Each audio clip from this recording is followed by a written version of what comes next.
Bom dia, sexto ano, tudo bem? Vamos para mais uma videoaula essa semana. A nossa aula de hoje, nós vamos fazer a correção do nosso caderno de atividades, que fala sobre pontuação. Então, preparem o material de vocês, a bolsinha, o caderno de atividades, para que nós possamos fazer a correção. E lembrem-se, como é um vídeo, vocês podem ir dando pausa, fazendo a correção gradativamente. Ao finalizar, conferir se está tudo ok e depois colocar aquele certo a caneta para já saber que aquela parte das atividades foram concluídas. Então, nós vamos começar aí, lembrando um pouquinho, né, sobre pontuação, que está lá na página 28.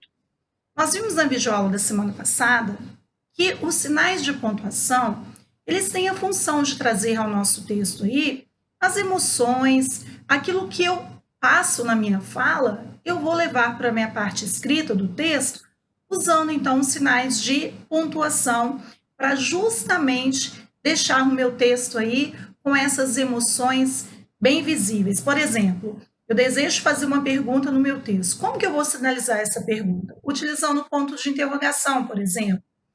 E nós vamos ter aí o ponto final, sinalizando o término de uma frase. Nós vamos ter o travessão, que pode indicar a fala de personagens, ou até mesmo uma informação complementar que eu vou colocar no texto. Eu tenho o ponto de exclamação, que vai trazer aí para mim alguma situação de medo, alegria, admiração. E assim, todos os sinais de pontuação que nós vimos, né, na nossa videoaula. E aqui no nosso caderno de atividades, nós temos as chamadas reticências e exclamação. Reparem que as reticências, que são os 3 pontinhos, podem ser empregadas para indicar a interrupção de uma frase, em casos de incerteza, com o objetivo, né, de que o interlocutor, ou seja, quem está ali ouvindo, lendo, complete esse raciocínio, deixando então uma ideia subentendida, né, ou mesmo faltou alguma coisa ali, uma ideia, e você não continuou o seu raciocínio. Nós temos o ponto de exclamação, ó, que ele pode ser empregado para indicar alegria, raiva, espanto, surpresa, admiração, medo. Nós temos aqui também os outros sinais de pontuação trabalhados, que é o interrogação e as aspas, que você já conhece. Ela traz aí o sentido, né, de você fazer uma pergunta que pode dar ideia de dúvida, incerteza, insegurança, mas sempre trabalhando com esse contexto de perguntas, que é uma coisa que vocês já respondem em vários exercícios, né? Esse sinal de interrogação sempre aparece ali no final da pergunta, e vocês sempre finalizam a resposta dada a essa pergunta com um ponto final, que é o ponto, né, que nós usamos aí para indicar o término de uma frase. As aspas também são muito utilizadas por nós nos exercícios, nos textos que nós lemos. Elas podem indicar uma palavra que está sendo usada com um sentido diferente do habitual, como, por exemplo, o caso de uma ironia, ou de repente você está retirando algo do texto, então você vai sinalizar usando as aspas também. E tem um outro caso também das aspas que sinalizam a fala de alguém. Por exemplo, eu estou lendo um texto e vai aparecer lá a fala de um especialista. Então, as aspas vão ser usadas aí para trazer a fala desse especialista. Inclusive, nos jornais televisivos, quando os apresentadores vão passar a fala, né, dessas pessoas, eles sempre dizem assim, abre aspas, né, reproduzem a fala e no final fecham aspas. Isso significa o quê? Que entre essas aspas aí houve a fala de alguém. Por isso que eles falam, né, as aspas para justamente indicar que naquele trecho ali houve a representação da fala de um especialista ou de alguém ali importante para aquele contexto. Então, nós temos aqui alguns pontos, né, que foram trabalhados nessa unidade, que são pontos que vão trazer expressividade aos nossos textos. E aqui nós temos uma história em quadrinhos, que nós vimos as características das HQs lá na outra apostila. E nas HQs nós vamos ter aí, ó, uma infinidade de pontuações sendo utilizadas justamente para trazer essa ideia aí, ó, de emoção, de susto, medo, admiração, dúvidas, perguntas, interrupção de pensamento. Nós já vimos aí, né, os tipos de balões, o que cada um representa. Lembrando que aqui, ó, é o apêndice, né, que é aquele rabinho do balão. E aqui nós vamos ter uma série de pontuações sendo utilizadas exatamente para trazer esse contexto para a minha história em quadrinhos. Além dela ser, né, recheada de imagens, que é a nossa linguagem não verbal, essa linguagem verbal vai ser então trazida aí com seu contexto de expressões, trazendo os pontos para justamente representar aquelas ideias que a história quer passar. E aqui nós temos no exercício número 1, que diz assim: identifique e registre a seguir a complicação, o clímax, o desfecho, o tempo e o espaço dessa história em quadrinhos. Conteúdo que nós vimos anteriormente. Então, nós temos aí uma série de situações que ocorrem, né, dentro das HQs, porque as HQs também elas têm um texto construído com essas características, e agora nós vamos identificar exatamente cada uma delas. Então, nós vamos ter aqui, ó, a complicação. Onde acontece? No terceiro quadrinho, quando Telúria afirma que a lagartixa responde a questões sobre a previsão do tempo. Então, é nesse quadrinho aqui, no terceiro, que eu encontro a minha complicação. E aí vocês vão trazer para cá dessa forma. Como é uma resposta mais longa, vocês podem pausar o vídeo, dar uma olhada com calma, conferir as respostas de vocês e acrescentar o que estiver faltando.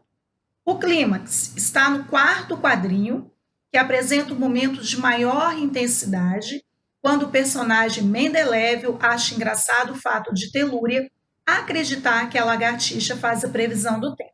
Então, nós já temos a complicação presente no terceiro quadrinho, o clímax no quarto quadrinho e o desfecho está no último quadrinho, com linguagem não verbal, quando a lagartixa responde de forma inesperada. O tempo, ou seja, em que tempo ocorre tudo isso? A história se passa durante alguns minutos em um dia ensolarado. Ah, mas como que eu sei que o dia é ensolarado? É só observar os desenhos, nós vamos ter a ideia exatamente de como estava esse dia. E o espaço, né, onde aconteceu tudo isso, em um ambiente externo, que nós não sabemos exatamente qual é. Então, aqui, professora, eu coloquei outras respostas para indicar o espaço. Desde que esteja coerente com o que vocês visualizaram na imagem, não tem problema. Vocês só não podem colocar, por exemplo, que foi dentro de um quarto, numa sala, que nós já percebemos que pelos desenhos é algo externo, ou seja, algo fora. Então, nós temos aqui, ó, todas as partes, né? Lembrando que o tempo e o espaço, eles não estão em quadrinhos, eles estão na história toda. Só a complicação, o clímax e o desfecho que vocês precisam sinalizar em quais quadrinhos eles ocorrem, ok?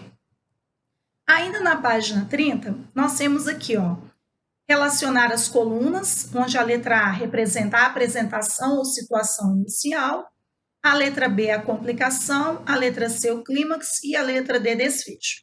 Lembrando que no exercício anterior, como nós já sabemos onde estava a complicação, o clímax e o desfecho, que era no terceiro, quarto e último quadrinho, do lado de cá já fica mais fácil para eu poder fazer essa relação aí. Então, vamos ver aqui, ó. É a solução dada ao conflito, ó. É a solução dada ao conflito. Ela pode ser definitiva ou não. Além disso, não precisa necessariamente ser harmoniosa. Pode ou não gerar um final feliz. Qual seria a resposta aqui? Letra D, desfecho, ó. Repare que é uma palavra-chave aqui, ó. É a solução. Ou seja, desfecho não é o final? Então, aqui eu já tenho o direcionamento para saber qual dessas letras aqui eu colocaria aqui ao lado. Olha a próxima. É o momento de maior tensão em uma narrativa. Só de ler essa parte aqui eu já sei qual é a minha alternativa. O momento em que o conflito atinge maior intensidade. É o clímax. É onde tudo vai gerar ali, né? Aquela parte mais tensa da história, mais complicada. É o surgimento de algum conflito, algo interrompe a harmonia inicial em que os personagens se encontravam. Só pode ser a letra B, a complicação. E sobrou é a situação em que se encontram os personagens quando se inicia a história, eu não preciso nem ler o restante, é a apresentação ou situação inicial, letra A. Então, a sequência D, C, B e A. Simples também o exercício. E aqui nós temos, né, um quadrinho que foi retirado, E diz assim, ó, na passagem a seguir, o sinal de exclamação indica.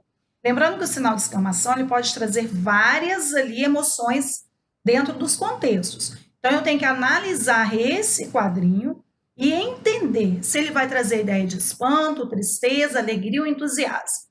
Aí vem lá o título, ó, A Lagartixa do Tempo. Aí vem assim, olha, Mendel, olha ali, uma lagartixa.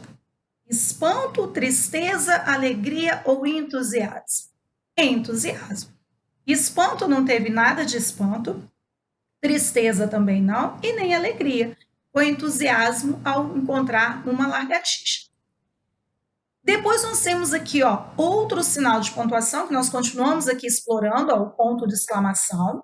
Lembrando, né, que ele pode variar aí com as suas funções de transmitir as emoções. E diz assim: qual é a função da pontuação nesse quadrinho? Mas isso eu já sabia. Só que ela é uma lagartixa do tempo. O que indica isso? Os pontos de exclamação utilizados têm a função de indicar surpresa e espanto. Ah, professora, mas por que surpresa e espanto? É só analisar cada balão, até a fisionomia dos nossos personagens nos ajudam também a compreender qual foi a função do ponto de exclamação, tá? Então, nós temos que dizer aqui, ó, esse tem está com acento circunflexo porque nós temos aqui pontos de exclamação, plural, ok? O tem sem acento é singular. Então, nós temos aqui surpresa e espanto. Nos quadrinhos a seguir, qual a diferença de sentido entre as duas ocorrências do sinal de interrogação? Então, nós temos aqui ó, o sinal de interrogação sendo utilizado duas vezes. Você pergunta sobre o tempo e ela responde balançando a cabeça.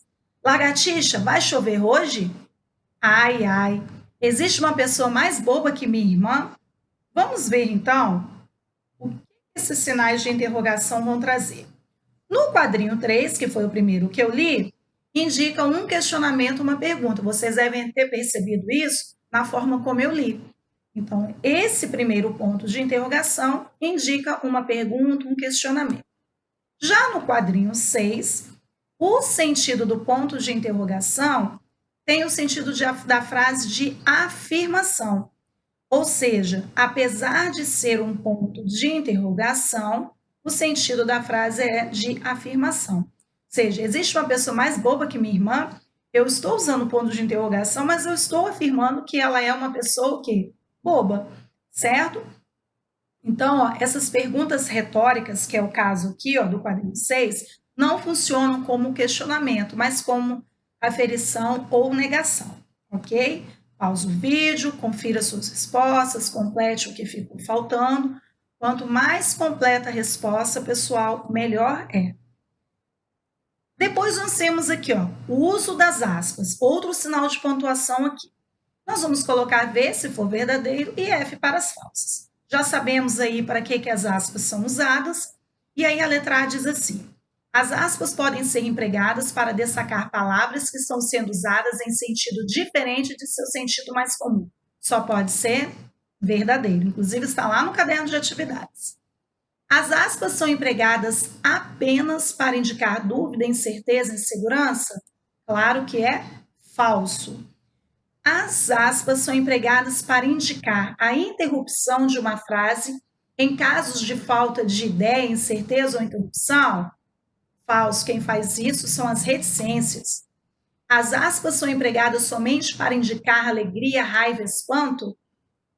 Falso também, porque quem traz esse tipo de situação aqui é o ponto de exclamação. Então, nós temos apenas a letra A como verdadeira, B, C e D, todas são falsas.